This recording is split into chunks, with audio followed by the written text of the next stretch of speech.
la ponencia de esta mañana. Los que habéis participado otros años en nuestro encuentro de familias en el Santuario de Fátima conocéis bien al ponente. Es el profesor Marcin Kazmierczak. Él está casado, tiene 5 hijos, nos contaba que tiene su primer nieto. Y bueno, podríamos entretenernos muchísimo en su currículum. Solo decir alguna pinceladita. Es director del Departamento de Educación y Humanidades de la Universidad Abat Oliba de Barcelona. Se graduó en Filología Hispánica en la Universidad Jagiellona de Cracovia, obtuvo su doctorado en Teoría Literaria y Comparativa por la Universidad Autónoma de Barcelona. Desde 2003 es profesor de literatura en la Universidad Abat Oliba, CEU de Barcelona, de la que fue vicerrector durante 12 años. Bueno, podríamos decir muchísimas cosas sobre su currículum, pero creo que merece muchísimo más la pena que le escuchemos a él. Le agradecemos, como siempre, su disponibilidad y bueno, pues que abramos el corazón a todo lo que él nos va a transmitir. Le hemos pedido que él reflexione sobre mirar al pasado para afrontar el futuro, aportándonos esta clave tan importante en nuestra lectura de los signos de los tiempos para la familia. Así que, como en otras ponencias, las preguntas que queréis hacer las podéis ir mandando al chat y al terminar la ponencia del profesor, pues se las haremos. Muchas gracias a todos. Muchas gracias, padre. Muchas gracias a todos los asistentes por estar dispuestos a soportarme una vez más. Para mí siempre es una alegría muy grande de estar con los fieles de la diócesis de Toledo, porque cuanto más voy conociendo esa diócesis, más analogías veo con Cracovia, hasta que empiezo a pensar en Cracovia como Toledo de Polonia, porque es la verdadera capital, la más bonita que la que vino después, la más histórica, la más noble, la más fiel. Con todo el respeto, yo soy de los pocos cracovianos a los que les gusta Varsovia también, ¿eh? O sea, que Madrid también es una ciudad magnífica y Varsovia también, pero bueno, Toledo y Cracovia tienen algo muy especial, así que me siento cada vez más en casa hablando con ustedes. Y sí, este tema muy sugerente me ha hecho un gran bien reflexionar, y he reflexionado tanto que casi podría escribir un libro, pero ya que tenemos poco tiempo, yo voy a intentar pues, hacer unas cuantas pinceladas en los próximos 40 minutos y después, si hay preguntas, pues encantado de intentar responderlas. Entonces, la primera reflexión que me vino mientras estaba rezando y pensando este tema, ¿no? Mirar hacia el pasado para prepararnos para el futuro. Y he llegado a la conclusión de que lo primero que yo necesito, y lo digo primero a mí mismo, tal vez les sirva a ustedes también, es lo que podríamos llamar la conversión escatológica. Conversión escatológica, me explico. ¿Verdad que en el Padre Nuestro cada día rezamos, venga a nosotros tu reino? No sabemos exactamente lo que significa esto, pues hay estudios, hay sabios teólogos que se han pronunciado, pero bueno, de alguna manera entendemos que se trata de la segunda venida de Jesucristo, que la anunció y que todos esperamos. Pero, ¿por qué conversión? Porque, pensándolo bien, surge la pregunta, ¿de verdad deseamos, esperamos ardientemente esa segunda venida? ¿Nos gustaría que pasara ahora mismo, antes de que yo acabe la charla? Nos sale la respuesta espontánea que sí, pero yo creo que es necesario un examen de conciencia en este sentido. Tendríamos que preguntarnos si realmente esa tensión, si es una espera como resignada, bueno, pues sí, habrá el fin del mundo o la segunda venida del Señor, o si es una espera como los esposos o los amantes antes de casarse en la iglesia, ¿no? Esa impaciencia, yo quiero casarme ya, yo quiero unirme ya, quiero que mi alma se una con el alma de mi amado ya, y cuanto antes mejor. En ese sentido creo que tenemos algo que aprender de los que Juan Pablo II llamaba nuestros hermanos mayores en la fe, que son los judíos. Evidentemente, pues hay muchos ritos y muchos tipos de judaísmo hoy en día, pero yo conozco uno de ellos, que es el que consiste en que se celebra el Sabbat en la familia, en casa, y entonces van encendiendo las 7 velas, leyendo las diferentes lecturas, y cuando llega ya la última vela, el más pequeño de la casa tiene el encargo muy importante que es el de acercarse a la puerta y abrirla para ver si está el Mesías. Y ese niño va muy emocionado, con la esperanza de que realmente esté el Mesías ahí. Y yo me pregunto si alguno de nosotros se despierta por la mañana con esa espera del niño. ¿Acaso será hoy el día en que vuelva el Mesías?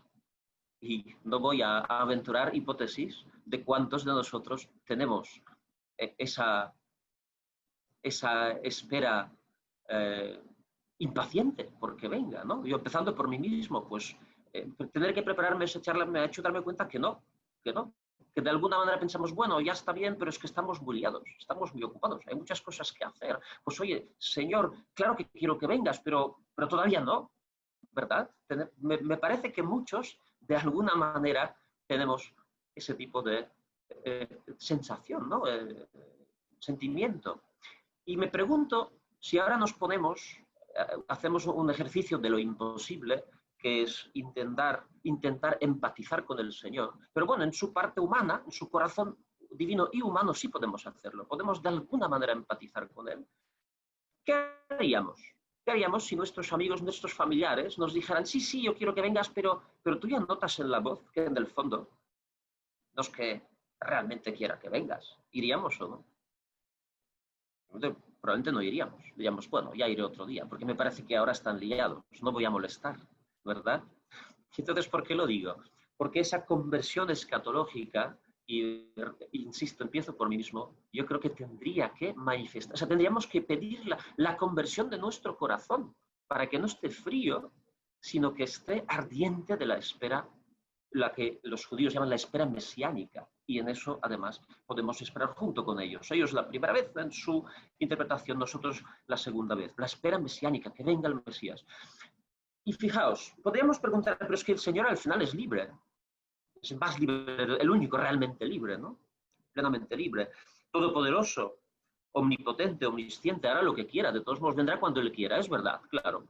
Y sin embargo, ¿a quién esperamos realmente? Esperamos a Dios encarnado, Jesús, el Mesías, que dijo que volvería. Y si recordamos su primera venida, y cuando empezó a obrar milagros y a predicar el reino, no lo hizo cuando él quería, sino cuando se lo pidió la Virgen. Él no tenía previsto todavía hacer el milagro de Caná, ¿verdad? De cambiar el agua en el vino. Pero ella vio que ellos estaban angustiados, que lo estaban pasando muy mal, esos jóvenes esposos. Se apiadó de ellos y consiguió que el Señor acelerara un poquito su acción salvadora y predicador.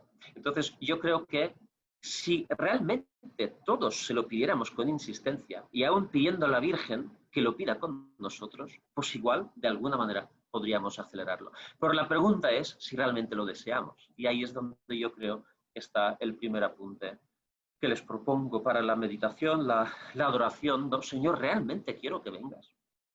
Y si no es así, Espíritu Santo, dame ese deseo más fuerte que nunca, que sea lo que más desee, más que la promoción en el trabajo o incluso que mis hijos se eduquen bien, que evidentemente todo esto son muy buenos deseos.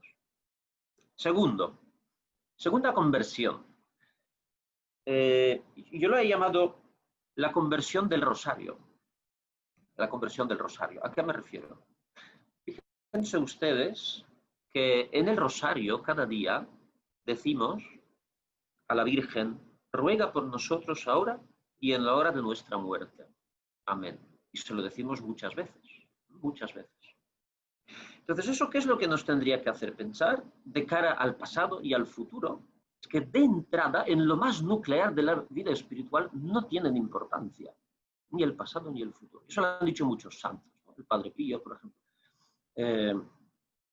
Que realmente lo que importa solo son dos momentos de nuestra vida. El ahora y el momento de nuestra muerte, que desconocemos. Pero la Virgen sí sabe cuándo será.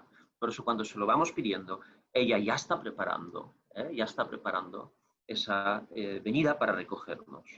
Ruega por nosotros ahora y en la hora de nuestra muerte. De vivir el ahora con plena unión con el Señor, con plena apertura a su presencia, a su gracia. Y entonces el mañana, el pasado mañana, el dentro de un año, de esas cosas que nos preocupan, ¿verdad? Se van resolviendo o dejan de tener tanta importancia. Eso sí, adquiere cada vez más importancia ese momento definitivo que es el ahora eterno, el momento de la muerte, cuando pasamos a la eternidad, a la juventud eterna. En eso, una pequeña así, observación anecdótica. También preparando esta charla me he dado cuenta que, bueno, hablando de la juventud, pues que yo ya no soy joven, ya soy abuelo. Me estoy acercando poco a poco a los 50. Entonces uno podría tener la tendencia a un poquito de pesimismo. Bueno, es que claro, la juventud ya pertenece al pasado. Y sin embargo, si lo pensamos bien, uno se da cuenta que cuantos más años tiene, más cerca está de la juventud, de la verdadera juventud, que es la juventud eterna. Porque fíjense, la juventud biológica, que es un don maravilloso, es magnífica, llena de grandes ideales, de grandes deseos, ¿verdad? Se descubren grandes amistades en esta época. La fe normalmente es cuando madura. O sea, es una época maravillosa, pero al mismo tiempo cargada de un cierto desgarro, de una incertidumbre, de una es efímera, digamos, ¿no? Entonces, la verdadera juventud es la eterna. Y digamos que la que estamos, los que ya hemos pasado el umbral de los 40, estamos, llamémoslo, en la juventud de transición. O sea, transitando de la juventud biológica a la juventud eterna. Así que disfrutemos también de esta juventud. Porque si no nos puede pasar, y otra anécdota, nos puede pasar lo que le pasó a una señora que yo escuché por la radio hace unos años. ¿Saben estos programas que hay dígame el doctor? ¿No? Llaman al doctor y un médico responde dudas sobre la salud. Entonces una señora un poquito pesada llamó y le preguntaba una tras otra y él ya quería más o menos pasar al siguiente, a la siguiente persona, pero esta señora seguía teniendo problemas de salud y no le soltaba. Entonces al final le dice, mire usted señora, si tiene usted más de 40 años y se despierta por la mañana y no tiene ninguna pequeña molestia, ni dolor, ni estiramiento, empieza a preocuparse, porque probablemente ya está muerta. Así que, digamos, esos pequeños achaques de la juventud de transición los tenemos que vivir también con alegría y como una oportunidad de un recordatorio de que la verdadera juventud todavía está por llegar. Yo aquí quisiera dar un pequeño, hablando de esa conversión del rosario, de vivir el ahora y con los ojos puestos en la eterna juventud, en la que el Señor nos espera. Un pequeño testimonio de la muerte de mi padre. Pues sucedió hace un año y pico. A los 80 años murió mi padre. Mi padre hasta más de 50 años era comunista y marxista y ateo, radicalmente ateo. Entonces eso forma parte de toda una historia más amplia que no voy a desarrollar ahora, pero como mi madre era católica, comprometida, muy creyente, no, sigue siéndolo, se casó con él con la convicción de que le iba a convertir y como uno de los objetivos. Y ya que resultó testaruda y rezó el rosario por él cada día durante 25 años del matrimonio. Después nos involucró también a los hijos, ya rezábamos todos por la conversión de papá. El papá al final se convirtió. Y a los 50 y pico hizo la segunda confesión y la segunda comunión, porque sí que había hecho a los 8 años, como todos los niños en Polonia, en país católico, a pesar del comunismo, pues casi todos hacían la primera comunión, pero él después ya no siguió.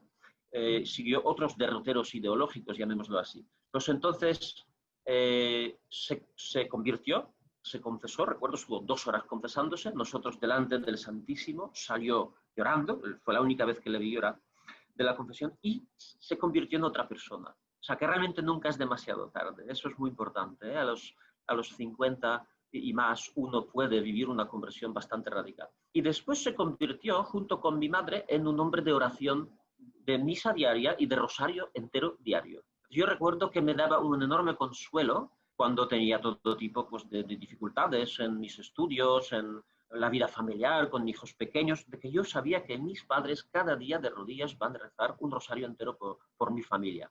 Entonces eso es un gran patrimonio, quizás el más grande que pueden dar los padres a sus hijos.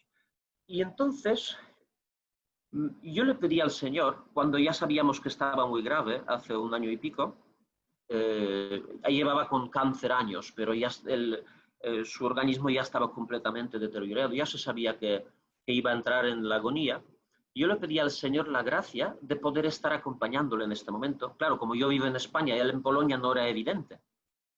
No podía estar todo el tiempo yo ahí. Pero yo solo pedí explícitamente al Señor, por favor, dame esta gracia, que yo pueda tener su mano en mi mano cuando esté muriendo, porque recordaba varios momentos en mi vida cuando Él lo hizo conmigo. Y especialmente uno, poco después de su conversión, subimos juntos a la montaña, alta montaña, y yo tuve un mareo muy raro. Empecé a perder el conocimiento, arriba de todo. O sea, muy peligrosa la situación, porque no tienes cómo bajar. Intentaron llamar al helicóptero, pero la cosa se complicaba. Y yo, mientras estaba perdiendo el conocimiento, escuché la oración de mi padre, a quien no estaba acostumbrado a verlo rezar. Escuché la oración en voz alta de mi padre diciendo: Señor, por favor, salva a mi hijo. Y recuerdo que estaba teniendo mi mano agarrada. Entonces yo pedí: yo quiero devolver este favor. Y efectivamente, pues me llamaron ya desde la ambulancia preguntando si tenían que mandar el helicóptero, pero yo de repente empecé a mejorar y ya no hizo falta. Perdí 5 kilos en una mañana. Fue una cosa realmente tremenda. Y le pedí esta gracia al Señor. Y entonces cuando fui ahí, justo ya entró en la agonía, que duró 26 horas. Y en el momento en el cual, eso fue un viernes, ya habíamos rezado la coronilla de la Divina Misericordia, no sé cuántos rosarios, estaba yo con mi madre y mi hermano turnándonos. Y ya que fue un viernes, yo le dije a mi madre: recemos el Vía Crucis. Recemos el Vía Crucis. Y hemos empezado a rezar el Vía Crucis cuando llegamos al cuarto misterio, a la cuarta estación, mejor dicho, que es el encuentro de la Virgen con el Señor. Yo tuve como un impulso de decirle: papá, estaba sufriendo muchísimo, lleva 26 horas ya luchando con dificultad respiratoria, pasando muy mal. Entonces le dije: papá, la Virgen vendrá a buscarte.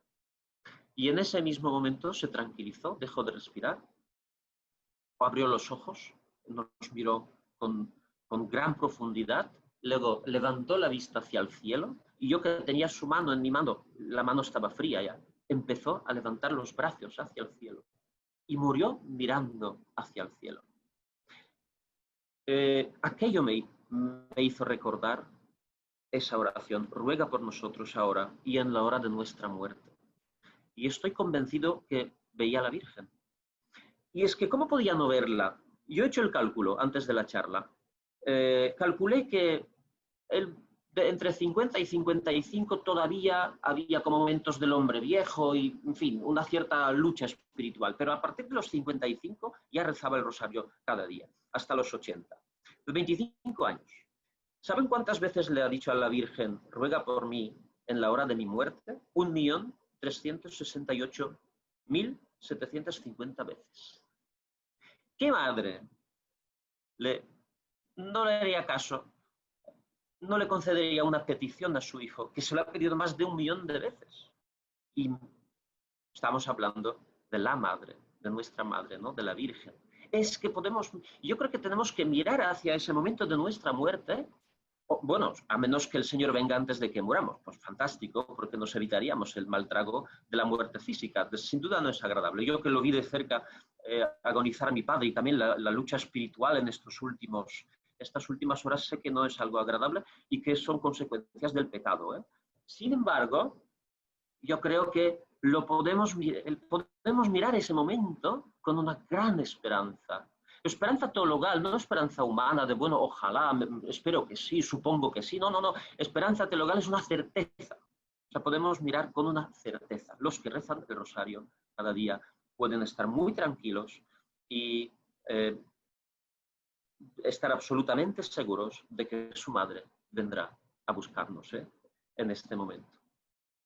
Y un tercer punto, tercera conversión, que se me ha planteado hablando de ese mirar hacia el pasado para prepararnos para el futuro. Ya les he dicho que no es absolutamente indispensable conocer la historia. Una persona muy sencilla puede tener infusa esperanza teologal, sin saber ni siquiera exactamente cuándo empezó el cristianismo, pero si tiene la fe, puede vivir con gran serenidad y esperanza, mirar hacia el futuro, a pesar de todas las terribles cosas que están pasando en este momento en el mundo y que todos sabemos. Así que no es indispensable, pero sí es conveniente. Entonces yo esa tercera conversión la he llamado la conversión intelectual. la conversión intelectual en el sentido de mirar hacia el pasado para conocer la historia de la Iglesia. Porque si no, puede darse una especie de curiosa esquizofrenia de que aunque en el corazón yo adhiera a la Iglesia, yo adhiera a Cristo, tenga asimiladas las verdades de la fe, los mandamientos, etc. Sin embargo, ya que vivo constantemente bombardeado por un flujo de información que es claramente desfavorable a la historia de la Iglesia, que la tergiversa, que la manipula, que intenta presentar toda la historia de la Iglesia como una especie de gran descalabro, ¿no?, para la humanidad, es lo que está pasando, ¿no? Podríamos caer en esa especie de inconsciente culpable y de pensar, bueno, sí, lo hemos hecho bastante mal, hay que vivir pidiendo perdón, ¿no? Y a ver si lo hacemos mejor. Sí, evidentemente que los hombres concretos de la Iglesia han hecho cosas malas, desde luego, precisamente porque son hombres, ¿no? Empezando por los primeros apóstoles, conocen la historia del nivel de valentía y heroicidad que tuvieron cuando prendieron a su amigo, ¿no? Salieron corriendo, uno lo negó 3 veces, suerte que por lo menos estuvo a pie de la cruz, pero no es un porcentaje especialmente halagüeño, ¿verdad? Menos de un 10% estuvo fiel hasta la cruz. Flojito. Y sí, somos flojos. Sin embargo, si miramos la historia de la Iglesia y si la estudiamos a fondo, más aún surge en nosotros esa convicción intelectual de que Cristo es invencible también en su Iglesia, de que la Iglesia es invencible, a pesar de los ataques demoníacos desde fuera y desde dentro, porque esas grandes traiciones y algunas que hemos vivido en nuestros tiempos recientemente, yo no voy aquí a sacar nombres, esos tiempos nuestros posmodernos tenemos memoria muy corta, ¿no? Y eso tiene también sus ventajas, digamos, ¿no?, para ciertas cosas. Pero por solo mencionar todo el escándalo McCarrick y décadas que este señor era la figura central de la Iglesia norteamericana y todo el daño inimaginable que había hecho a muchísima gente, bueno, uno podría desanimarse, ¿no? O entrar en esa especie de, digamos, ruptura intelectual. Aquí, ¿qué pasa? ¿Cómo es posible esto? Pero precisamente por eso, si miramos la historia de la Iglesia, y yo animo mucho, empezando por mí mismo, tenemos que leer sobre la historia de la Iglesia, uno se da cuenta que la acción de Dios es permanente y precisamente la prueba de ellos es la debilidad humana. La debilidad humana que se presta a la manipulación del demonio, que intenta destruir la Iglesia y que no obstante no lo consigue. Aunque ha estado a punto, humanamente hablando, a punto de hacerlo unas cuantas veces en la historia de la Iglesia. Por mencionar solamente la gran herejía ariana, que como saben ustedes, pues llegó a adherir a esa herejía la mayoría de los obispos en su momento, ¿no? Dijo San Atanasio, la Iglesia amaneció ariana. Y el propio Papa, más o menos dudando y casi poniéndose del lado de ellos y expulsando a San Atanasio, ¿no?, que era el que tenía la doctrina correcta. Y sin embargo, no pudo ni siquiera ese gran error con la Iglesia. No pudieron con la Iglesia los que quisieron exterminarla físicamente, como los comunistas soviéticos. El ejemplo de Rusia es absolutamente espectacular, sin entrar en valoraciones políticas, geopolíticas, ni de Putin, ni todo esto. Pero lo que es un hecho objetivo es que ahora mismo en el entorno de Moscú se están construyendo 200 iglesias. ¿Qué les parece? Ahora mismo. O sea, Rusia está viviendo una conversión al cristianismo. Rusia que estuvo 70 años bajo el yugo de un régimen que se propuso como uno de los objetivos principales extirpar de una vez para siempre el opio del pueblo, que era la religión, para Lenin, Stalin y la compañía. Y empezando por Marx, que dijo esta frase primero. Así que si uno mira la historia de la Iglesia, eso le da también una esperanza intelectual, que es menos importante que la teologal o la infusa, pero también es importante, sobre todo para aquellos de ustedes que están en los ambientes universitarios, de los colegios. A los jóvenes hay que decirles la verdad, hay que formarles intelectualmente, eso es muy importante también. Hay que hablarles de la teología de la historia, que la historia no es como en la visión marxista, que es la predominante en las universidades del mundo, hoy en día todavía, incluidas las de Estados Unidos o quizás sobre todo, que es la que dice, bueno, pues es una especie de fruto de casualidad en el cual hay una lucha despiadada entre grupos, clases, colectivos. Hoy en día lo que antes eran clases, hoy en día son colectivos, pero al final sigue siendo lo mismo, un determinismo social, ¿no? Que es el marxismo. Hay que hablar de la teología de la historia, como la presencia de Dios providente desde el Antiguo Testamento y sobre todo a través de la encarnación y la redención y hasta nuestros tiempos, con una gran claridad y una gran tangibilidad está presente en el desarrollo de la historia. Decía Cicerón, historia magistra vitae. La historia es la maestra de la vida, y sin duda tenía razón. Él se refería a que, estudiando la historia, uno adquiere la virtud de la prudencia de manera vicaria, llamémoslo así. Es decir, que uno no tiene que cometer todos los errores que han cometido los que le antecedieron, puede aprender de sus errores. Y en ese sentido, historia enseña la vida, ¿verdad? Pero yo diría que la historia de la Iglesia es la maestra de la esperanza. Mirando esos momentos en la historia en los que estaba la Iglesia como proyecto humano, o si fuera meramente un proyecto humano a punto de irse al traste de una vez para siempre, y tenía que haber pasado esto, sin embargo no pasó. Sin embargo no pasó. Eso es una vía de acceso intelectual hoy en día menos frecuente a la virtud teologal de la esperanza. O sea, de alguna manera yo no solo rezando y pidiendo a Dios que me dé la esperanza, que no deje que me desanime ante lo que está pasando, lo que pueda pasar todavía, sino también mirando hacia atrás. Casi empíricamente puedo ver la acción de Dios, la providencia y el triunfo del cristianismo en la historia. Porque Jesús es rey de la historia y triunfará como el rey en la historia. Vino, se hizo presente, Dios se hizo presente en la historia. Dios que es transtemporal, que el tiempo está dentro de Dios y no Dios en el tiempo. Y sin embargo tuvo la humildad de querer hacerse presente en el tiempo. Aparte de querer también encarnarse, ¿no? Convertirse en un embrión, Dios infinito.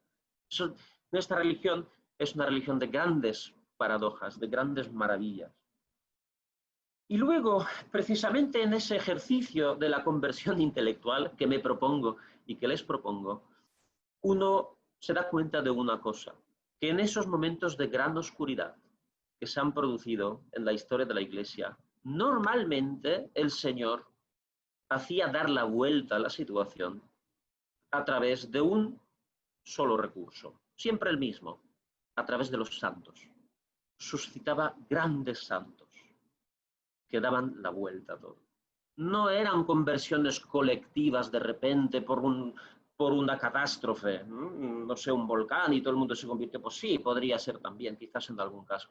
Pero generalmente era el ejemplo positivo de los santos. Y aquí pues ya he mencionado a Atanasio, pero vamos, que muchísimos, no vamos a hacer ahora el repaso del santoral, eso sí vale la pena mirarlo siempre por la mañana, como hoy, pues, por ejemplo, tenemos ese aniversario providente, yo no era consciente de esto, me lo dijo el padre Miguel, que en 1905, es decir, hace 115 años, nació Sor Faustina Kowalska, esa gran santa, que en su vida fue completamente anónima. Ustedes conocen su historia y me parece que hasta tuve yo el privilegio alguna vez de compartírsela, pero esa santa que fue depositaria de un mensaje extraordinario para nuestros tiempos, que es el de la Divina Misericordia, transmitido posteriormente por el gran apóstol de la Divina Misericordia, Juan Pablo II, Sor Faustina. También hoy es 16º aniversario de la muerte de don Marcelo, el valiente defensor de la fe, cardenal primado de España, obispo de Toledo. Bien, pues el ejemplo, yo estoy pensando ahora, pues, por ejemplo, no sé, San Francisco de Asís, le toca vivir en una época muy mala para la Iglesia. De las grandes herejías, la herejía cátara, pero la herejía cátara que tenía un buen motivo, por una cierta decadencia, ¿no?, moral, intelectual de las élites, de los nobles, del clero, etc., nace muy malos tiempos. Y su ejemplo, el ejemplo de Santo Domingo, el ejemplo de Santa Clara, es que eran poquitos los que entregándose a Dios radicalmente, que en eso consiste la santidad, de la heroicidad, de la virtud. Es decir, yo confío en Dios absolutamente en todo, al 100% me entrego a Él. Hicieron dar la vuelta a aquella gran crisis de la Iglesia. Ya he mencionado a Juan Pablo II. Le tocaron tiempos terribles, terribles. Ya diré alguna cosita más después sobre él, pero una sola persona que pasando por el mundo, ya saben que dice George Weigel en la biografía más así importante, más autorizada de Juan Pablo II, que es la persona, y lo demuestra con los hechos y con números, la persona que ha tenido mayor visibilidad pública en la historia de la humanidad. Ese chico de un pueblo pequeño, de un país que estaba a punto de desaparecer 3 meses de su nacimiento por una guerra contra los soviéticos, por una invasión soviética, ese pobre chico después será el mensajero de la esperanza que hará, por donde pase, irán cayendo regímenes dictatoriales, totalitarios, ¿no? Empezando por el muro y todo el régimen comunista, pero no solamente, en muchos otros sitios. Así que el ejemplo de los santos. De ahí ¿dónde empieza la santidad? Pues en la oración, evidentemente. Entonces esa conversión intelectual que conlleva, al final todo se junta, ¿no? Todo es lo mismo. Conversión escatológica es rezar para que el Señor venga de verdad, convertirnos a ser sus verdaderos amigos y no aquellos de compromiso solamente. Ya te mandaré un WhatsApp, ¿no? Pero de momento no vengas. Del rosario, vivir aquí, ahora, en este momento y todo el tiempo, la preparación para el momento cuando nos llame, cuando venga o cuando nos llame, lo que toque primero, Él sabe, nosotros no lo sabemos. Y luego esa conversión intelectual que nos hace ver su presencia en toda la historia. Yo en ese sentido, tengo 10 minutitos más, soltaré algunos ejemplos. Yo soy profesor de literatura, pero me encanta la historia, como se habrán dado cuenta. Entonces podría hablar de esto mucho rato, pero solamente mencionaré algunos momentos en la historia pública de los pueblos, y evidentemente hablaré de mi pueblo, que es el pueblo polaco, donde se manifestó la providencia en grandes hechos históricos. Y voy a empezar por el famoso asedio de Czestochowa. Czestochowa, como saben ustedes, es una ciudad más o menos en el centro, entre Cracovia y Varsovia, que es famosa por el icono milagroso de la Virgen Negra de Czestochowa. Todos habrán visto, ¿no? Esa ciudad siempre fue un lugar muy importante como la capital espiritual de Polonia. Los polacos peregrinaban desde tiempos remotos. Hace más de 600 años está esa imagen ahí, aunque ella es más antigua porque es una imagen bizantina. En todo caso, yo quiero hablar de un momento concreto en la historia, 1655, siglo XVII, un siglo muy duro para Polonia. Polonia, que es un país católico, pero se ve rodeado por los enemigos de la fe.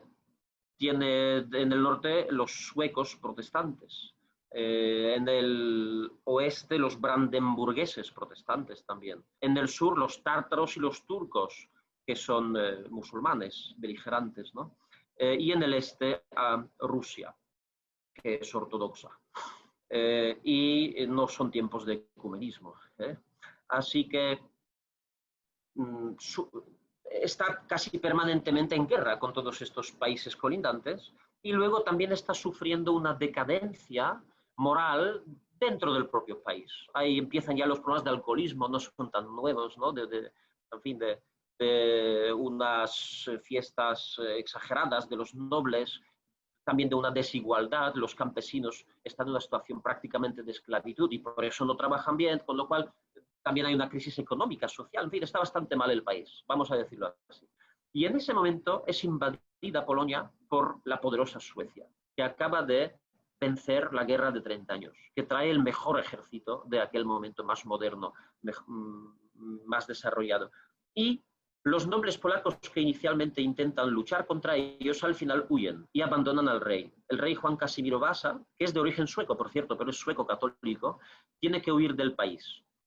Casualmente solo resiste una sola plaza, que hasta no sería correcto decir plaza fuerte, porque sí tiene una muralla, pero al final es una fortaleza de tercer nivel, de tercera categoría. Y es el castillo, o mejor dicho, el monasterio donde está la Virgen Negra, donde los 200 monjes que en su vida han tenido un rifle en su mano, junto con una veintena de los nobles, deciden no entregar a la Virgen porque saben. ¿Por qué los nobles polacos al principio se rinden fácilmente? Porque los suecos les hacen unas promesas. Les prometen respetar sus libertades y hasta darles apoyo contra los rusos. Lo que pasa es que en cuanto se apoderan del país, lo primero que hacen es destruir las iglesias o convertirlas en establos o en cuarteles militares. Y entonces esos monjes dicen, preferimos morir antes que entregar a la Virgen al sacrilegio, a que destruyan el icono milagroso. Y deciden ofrecer la resistencia a un ejército de 14.000 de la mejor infantería del momento, con artillería pesada, y consiguen durante 2 meses repeler todos los ataques. En la crónica escrita por el padre Agustín Kordecki, que fue el superior el abad de la orden de los Paulinos, que son los que son guardianes de la Virgen de Czestochowa, describía milagros continuos, las balas que no caían dentro de la fortaleza, sino pasaban de largo y perjudicaban los propios suecos, aparecían nubes en forma de la Virgen con su manto, en fin. La cosa es que 2 meses después llegó el frío y el rey de Suecia necesitaba ese destacamento en otro lado. Los llamó, tuvieron que liberar la fortaleza de Czestochowa, y eso infundió el ánimo en todos los polacos, que se levantaron, organizaron un levantamiento contra los suecos y consiguieron echarlos en cuestión de 2 años y recuperar el país, que estaba completamente perdido. En fin, un ejemplo histórico, que en Polonia el gran escritor polaco Henryk Sienkiewicz, que ganó el premio Nobel por Quo Vadis, en 1905, escribió una novela histórica para levantar el ánimo de los polacos, que en aquel momento, estamos en el siglo XIX, pues estaban bajo el yugo de los 3 imperios colindantes que se dividieron, ¿no? Los famosos repartos de Polonia. Polonia desapareció a finales del siglo XVIII. Otro ejemplo, que ese es de gran actualidad, concretamente el día 15 de agosto celebramos el centenario, 100 años, de lo que en la historiografía polaca se llama el milagro del Vístula, o la batalla de Varsovia. Es una batalla en la cual yo tengo una cierta anécdota personal, porque mi abuelo no luchó en la batalla porque antes cayó prisionero, pero luchó en esa guerra, la guerra polaco-soviética.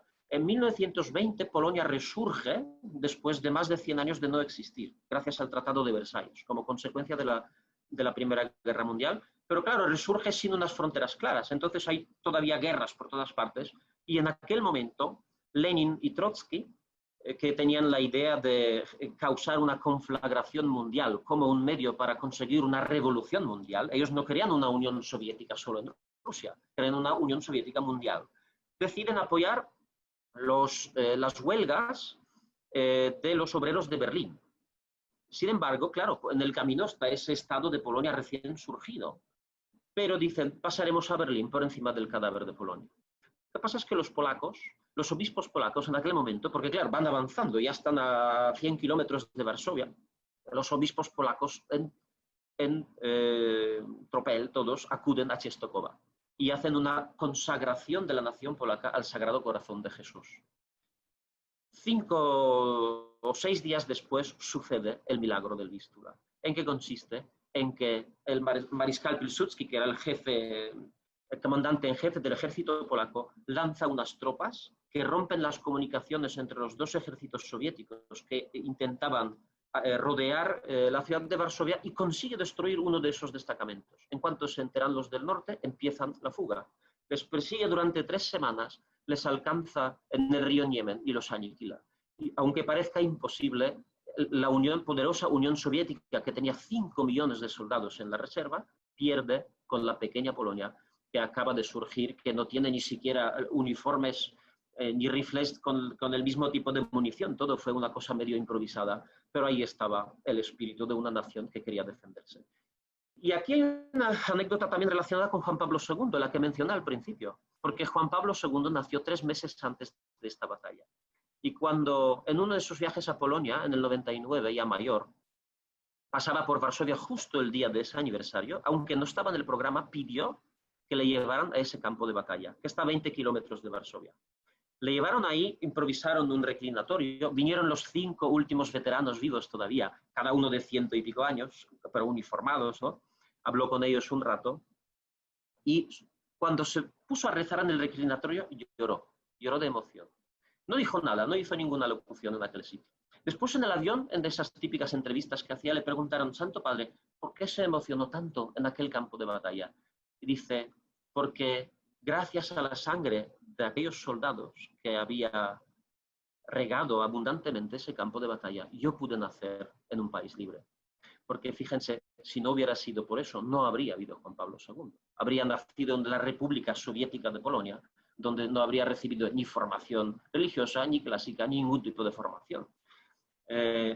Así que esa batalla, él mismo le rindió el homenaje. Y para terminar, que el tiempo ya se nos acerca, voy a hablar también de otra cosa otra reflexión que he tenido. Porque es muy interesante ver esas, yo lo llamo las victorias milagrosas, ¿no?, de la cristiandad. España las ha tenido muchísimas, muchísimas.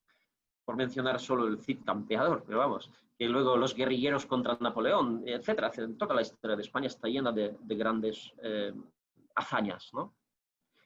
Pero también son muy importantes, y también hay que meditarlas, lo que yo llamaría las derrotas fructíferas. Las derrotas fructíferas. El Señor no siempre nos da las victorias, ni en la vida de las naciones, ni en nuestras vidas individuales. También nos permite las derrotas, y también son muy importantes. Y no sabemos qué es lo que nos conviene más. Así que lo que tenemos que desear es vencer o ser derrotados con Él. Con Él, que es lo único que importa. Y la derrota fructífera que voy a mencionar para acabar es precisamente la terrible ocupación nazi y soviética que sucede en Polonia en 1939. Es el inicio de la Segunda Guerra Mundial.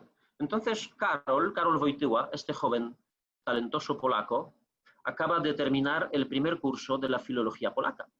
Él quiere ser poeta, actor, profesor de literatura, filólogo. Y lo sería, sin duda. Sería un brillante filólogo, no me cabe la menor duda, un catedrático. Pero claro, esclata la guerra, cierran la universidad, se llevan a los 185 catedráticos, incluido el rector, al campo de concentración, y al joven Karol le mandan a trabajar en una cantera rompiendo piedras. Está prohibido estudiar, los polacos tienen prohibido estudiar, se convierten en esclavos de los señores nazis germánicos. Terrible, 6 años terribles en los que Polonia pierde un 20% de su población. Cada quinto polaco, 6 millones de polacos, más o menos la mitad de ellos de religión mosaica, y los demás de otras religiones, católica, protestante, etc. Perecen. Económicamente el país se convierte en una ruina. Peor, después cae todavía en casi 50 años de ocupación soviética comunista, que no es mucho mejor que la nazi. Así que podríamos decir una desgracia tras otra. ¿Cómo puede ser que el Señor permita esto a una nación que se decía semper fidelis, la siempre fiel a Jesús y a la Iglesia, que lo fue realmente durante 1000 años, después de su bautismo, en 960? Es una pregunta que a mí durante mucho tiempo me tenía ocupado. Y he llegado a una respuesta que seguramente es imperfecta y les someto a su juicio, su criterio, su reflexión, pero para mí la respuesta precisamente es Juan Pablo II.